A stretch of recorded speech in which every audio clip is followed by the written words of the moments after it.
From the headquarters of Telesur English in Quito, Ecuador, this is From the South, and I am Sweeney Gray.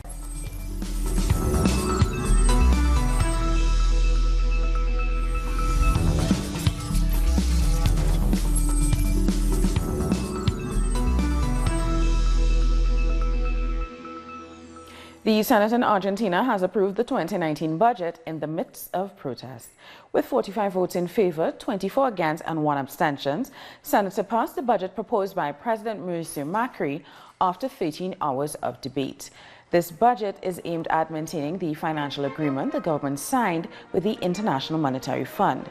But many believe that this budget will only further austerity measures, hurting those most vulnerable. Thousands of people took to the streets of Buenos Aires to protest the budget. Many gathered outside Congress, banging on fences set up to keep them out. Protesters believe this budget will not help to resolve the country's economic crisis. And our correspondent in Buenos Aires, Sabrina Roth, has more. Argentina's Senate has approved the 2019 budget with 45 votes in favor, 24 against, and 1 abstention. The $57 billion bailout negotiated from the International Monetary Fund includes austerity measures demanded by the fund. The government is hopeful the budget will pull the country out of its economic slump. As such, the GDP is projected to shrink another 0.5%. In fact, the IMF predicts it will fall even lower. The government first signed a $50 billion bailout agreement with the IMF in June, but the peso continued to weaken, and in September, the Macri administration announced spending cuts and then returned to the negotiation table with the IMF. This upped the bailout amount by just over $7 billion. Meanwhile, Senator Anabel Sagasti has said that she feels the government has only increased the country's debt, and more than it ever has in 4 decades. The law will also facilitate a 13% cut in public spending, a 6% reduction in social services, 23% in education, 8% in public health, and 48% in public housing. Mapuche community member Camilo Catrillanca has been killed by police forces during a raid in the south of Chile. Catrillanca was shot in the head twice by special forces deployed to the area. Social organizations and several lawmakers are blaming the state for his murder and are demanding an investigation. Meanwhile, hundreds of people protested in Chile's capital, Santiago, to condemn violence against the Mapuche people. Our correspondent, Paola Dragnich, is in Santiago with more. Mapuche people and social organizations are protesting outside the presidential palace against the murder of Mapuche leader Camilo Catrillanca. He was just 24 years old. Meanwhile, police continue the raids on the southern Mapuche community of Temuicuicui. Eyewitnesses allege that there is another person, a minor, who was seriously injured. This, however, has not yet been confirmed. We'll keep you informed. And earlier, our correspondent spoke to Jaime Wenchuyan, a member of the Temuicuicui community. Let's listen in. Camilo was killed by members of the Jungle Command around 4:35 in the afternoon. He was building his house, and when the police saw members of the Mapuche community, they started shooting, and one of the shots hit Camilo. And where is Camilo's body now? Do police have it? Do you have any details?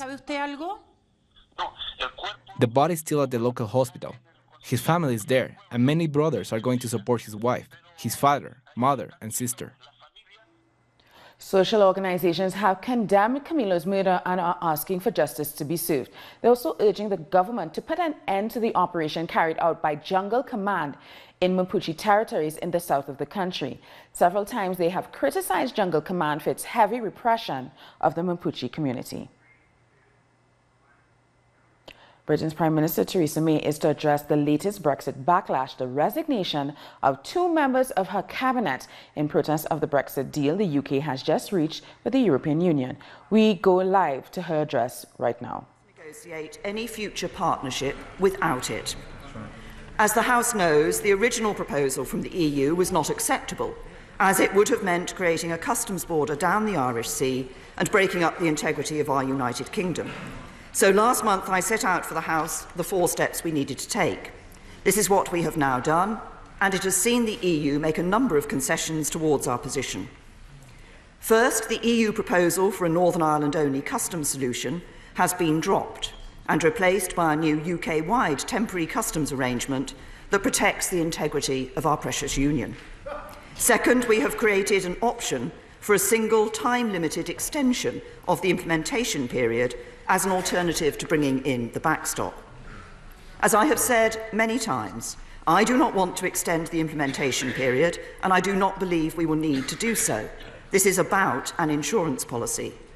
But if it happens that at the end of 2020, our future relationship is not quite ready, the UK will be able to make a choice between the UK-wide temporary customs arrangement or a short extension of the implementation period. Third, the withdrawal agreement commits both parties to use best endeavours to ensure this insurance policy is never used. And in the unlikely event that it is needed, if we choose the backstop, the withdrawal agreement is explicit that it is temporary and that the Article 50 legal base cannot provide for a permanent relationship. And there is also a mechanism by which the backstop can be terminated. British Prime Minister Theresa May defending the Brexit deal to her parliament. We are going to have a complete story later on in this newscast. Other news now, the main body of the first caravan of Central American migrants is moving through the border state of Sonora, getting closer every day to the U.S. border.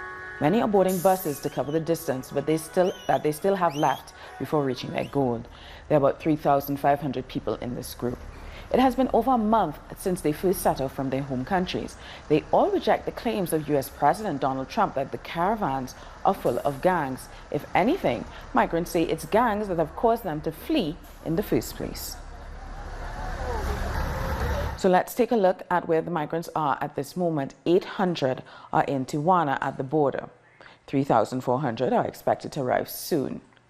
And 2,000 have stayed in Mexico City. 1,500 are between Oaxaca and Veracruz, and 2,700 will remain in Mexico. Mexico's President-elect Andrés Manuel López Obrador has unveiled his national security plan for the next 6 years. Now he vows to fight police corruption and integrate the military, naval and federal police. He says he will maintain military efforts to fight organized crime through a national guard. López Obrador will take office on the 1st of December. And what have we decided? To get support from the armed forces and seek unity, establish this National Guard, integrating the military police, the Navy and the federal police into one single corporation as a National Guard. That was the decision made. The former Brazilian President Lula da Silva has left prison for the first time in 7 months to face questioning over corruption. A massive security operation was put in place in the city of Curitiba as Lula was taken to a federal court. He was questioned about his alleged involvement in the car wash money laundering scandal and the Petrobras corruption case. Lula is currently serving a 12-year sentence for accepting bribes. His defense attorneys maintain that he is innocent of all of the charges against him. I'm a victim of the biggest lie that this country has ever known. I don't think that there exists in the history of humanity someone who has been victim of a lie since 2005. We'll take a short break now. More news in a minute.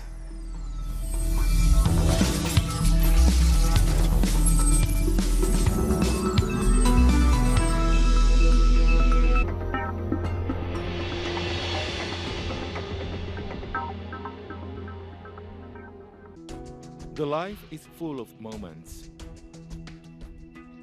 Moments of fight. Moments of hope. Moments that transcend. Moments that you can live in. Telesur documentaries.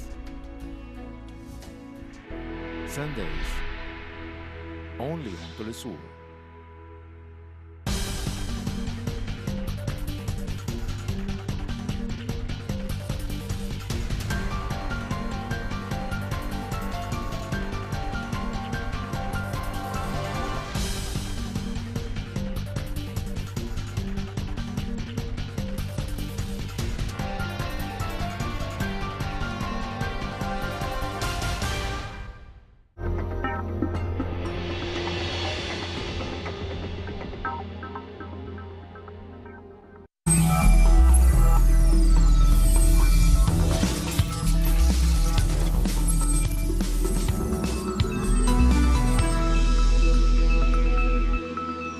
Welcome back. Earlier this month, 3 Venezuelan soldiers were killed in a remote region of the Amazon at the border with Colombia. President Nicolas Maduro ordered security to be stepped up. Telesur's Madeline Garcia has been out with the troops searching for the paramilitaries who carried out the attack. This is Amazonas, when Venezuelan special forces are searching for those who carried out an attack 10 days ago on a unit of the Bolivarian National Guard. Sit in the middle, please. Leave the back for the paratroopers. Their mission is to make sure the area is clear of the Colombian armed group that killed 3 Venezuelan soldiers and wounded 10 more. Listen to the instructions for boarding and leaving. Ready to start up motors and take off for the combat zone. Over. They're reinforcing the border. Colombia is less than 10 kilometers away. As they get closer, the adrenaline rises. You can still see the motorized patrol that was attacked. The area is uninhabited, so they can use dissuasive fire. The enemy is hiding in the jungle. The idea is to avoid confrontation. Once on the ground, the troops spread out. On that day, the 4th of November, the patrol divided in two. The first group detained 9 people in a house, amongst them Luis Felipe Ortega Bernal, who was wanted for drug trafficking in both Venezuela and Colombia. The second group moved forward separately without realizing the objective had already been achieved. That's when they were violently ambushed. Their 4 vehicles are evidence of an armed conflict that has nothing to do with Venezuela. It is Colombian. The lead vehicle took more than 20 bullets, just in the windscreen. The attackers disappeared back into the dense forest from where they launched their ambush. We are victims of the violence in Colombia. That is why I have given instructions to step up all measures of intelligence, counterintelligence, and military action, to locate the Colombian paramilitaries who carried out this cowardly attack on our soldiers. We will not permit or tolerate. Indeed, we will combat and neutralize any armed group that enters Venezuelan territory from Colombia. It's easy enough to escape. A 2-hour walk and they're already in Colombia. The failure of the Colombian government to act against these armed groups doesn't help. On the other side of the border, the presence of the Colombian security forces is almost zero, and that encourages these paramilitary groups that commonly harm us, their neighbors. The investigations continue, and so do these operations to neutralize and drive out the groups left over from Colombia's civil war. The former Chilean Bishop Juan Barrios has appeared in court once again for allegedly covering up the sexual abuse of minors by the church. During a hearing that lasted more than 3 hours, the prosecutor addressed how Barrios allegedly covered up the abuses of the clergyman Pedro Quiroz. Barrios said he is willing to work with the judiciary to address the accusations. Pope Francis accepted Barrios' resignation in June. And the judiciary in Peru is investigating the former president Alberto Fujimori for crimes against humanity, this time for the forced mass sterilizations that took place during his term in office. The prosecutor's office is also investigating 4 of his former ministers. It has been 22 years since Maria Elena was sterilized without her consent after giving birth in a hospital in Lima. She only found out about it years later when she was trying to get pregnant again. Her sterilization was not without consequences.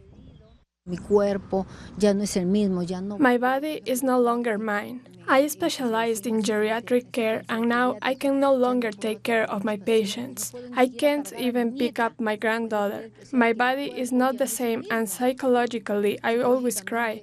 I feel frustrated. Maria Elena and over 2,000 other women who were mutilated during the Fujimori administration await justice. Just this week, after 18 years of investigation, the prosecutor's office has implicated Alberto Fujimori and his former health ministers, as well as other officials, as intellectual authors of this crime against humanity. The trial should be now, and they should be put in prison. There should be justice and reparation for the victims. All the ministries should help the victims. According to human rights organizations, there is sufficient evidence to speed up the trial against the accused, who between the years 1992 and 2000 would have forcibly sterilized over 200,000 women and men as part of their state policy. They wanted to fight poverty by taking the right to decide how many children women can have. There are a lot of racist and sexist people that until today think that a poor indigenous campesino Quechua-speaking woman should not have the right to decide how many children they can have. So they try to justify these state policies. In addition to massacres and corruption, for which Fujimori has already been sentenced to 25 years in prison, this new criminal investigation is pending along with another one for the massacres of campesinos in the community of Pativilca. Hundreds of indigenous people have arrived to Ecuador's capital, Quito, to urge the National Assembly to protect their water resources. They have marched for 11 days from the Amazonian city of Napo to deliver a bill that will protect the region by banning mining activities.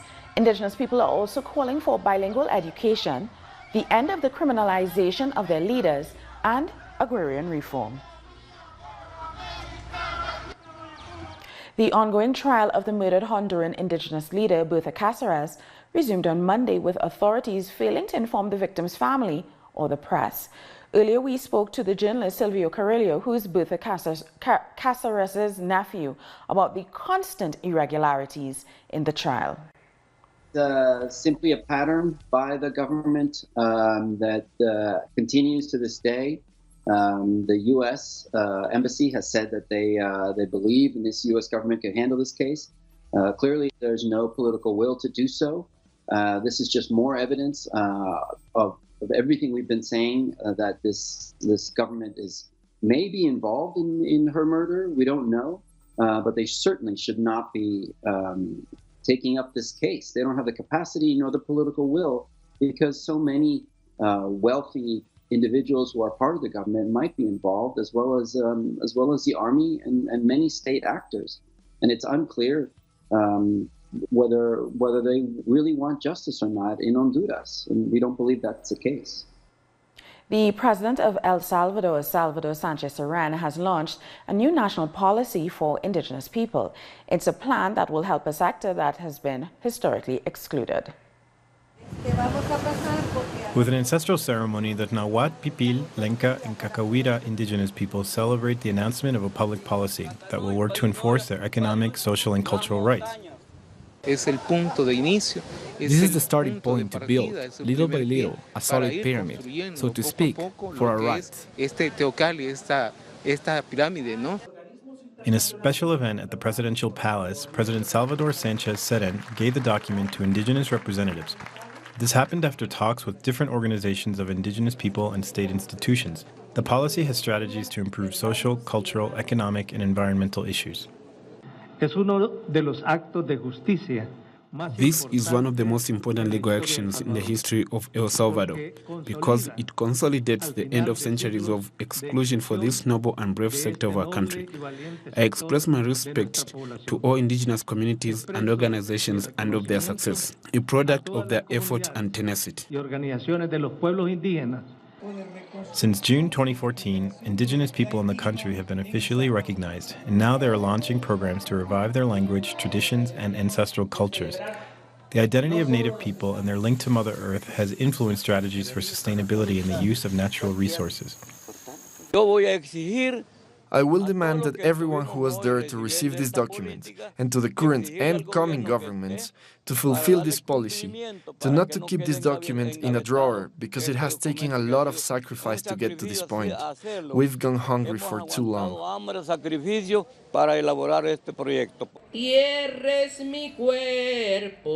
El Salvador is a multi-ethnic state, and now it has made a compromise to respect and to strengthen cultural diversity and people's rights. For this reason, the intersectional group of indigenous peoples has been created. It will monitor the fulfillment of this national policy. Archaeologists in Bolivia have discovered several 500-year-old tombs that belonged to an indigenous civilization. The underground chamber kept over 100 artifacts and human remains that may have belonged to the Pacajes people.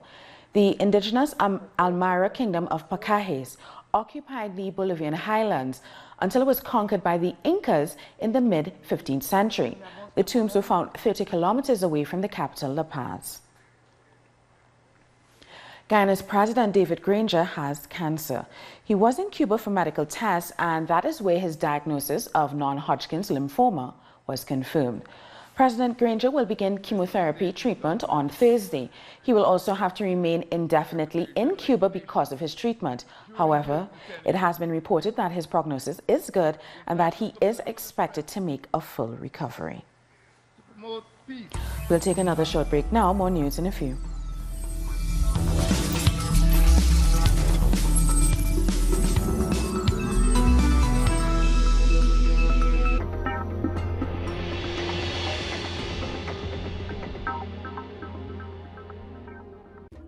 An occasion to enjoy the cultural diversity that defines our South American essence. Come along to find out the story behind these personalities, traditions, and artistic expressions that unite us as a whole. Real Lives, Friday, only on Telesur.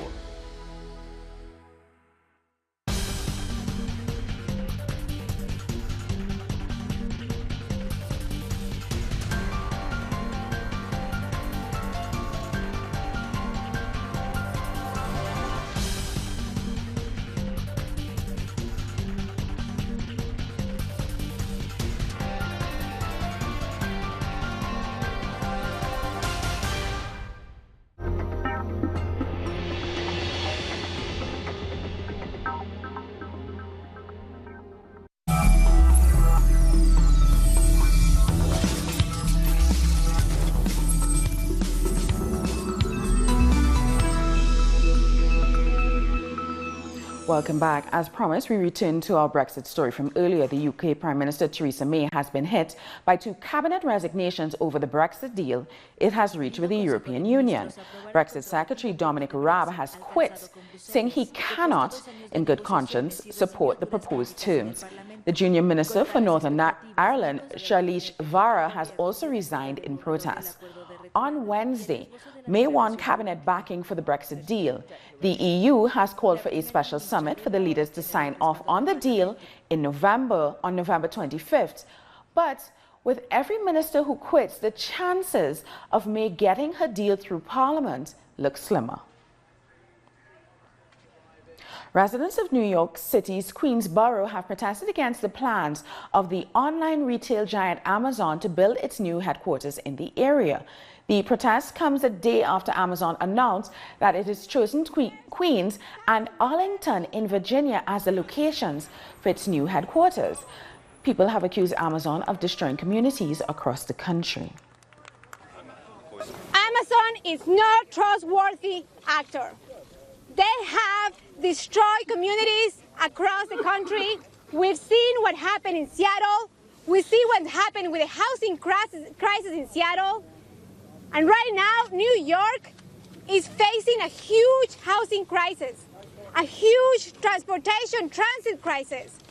Any funding that we have at the state level should be invested in our infrastructure, in our communities, rather than giving it to this billion company. The authorities in Nigeria's state of Lagos have announced that they will allow the wearing of the hijab in public schools. The issue of allowing women to wear a hijab have been the subject of litigation in the past, going as far as the appeals court.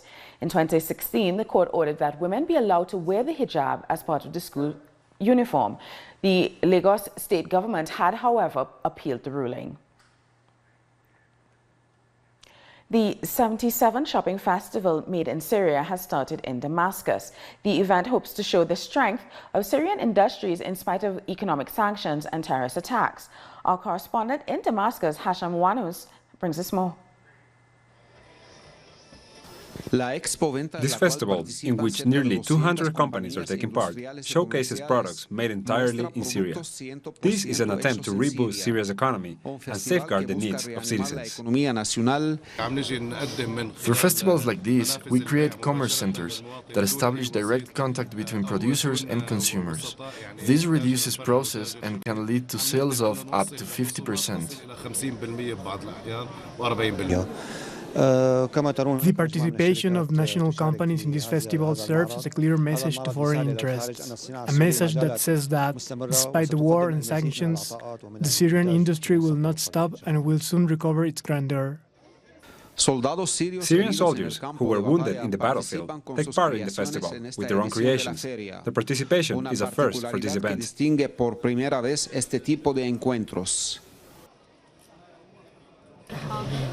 We want our war veterans to regain their normal way of life. In the same way they served their duty in the battlefield, we are now helping them start their own businesses so they may better reintegrate in society. Syrians throughout history have been known for being resistant, for being hardworking and creative. The blockades and terrorist attacks will not stop our lives, and they will not dampen our spirits.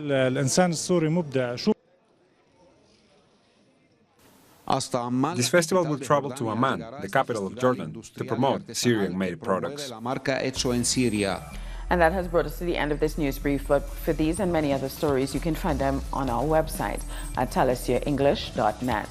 And for our viewers in Africa, remember we are on Starsat Channel 461 in South Africa and Channel 539 in Nigeria.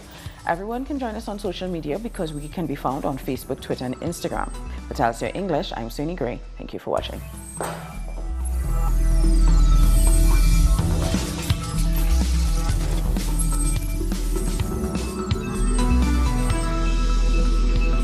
Telesur brings you special interviews with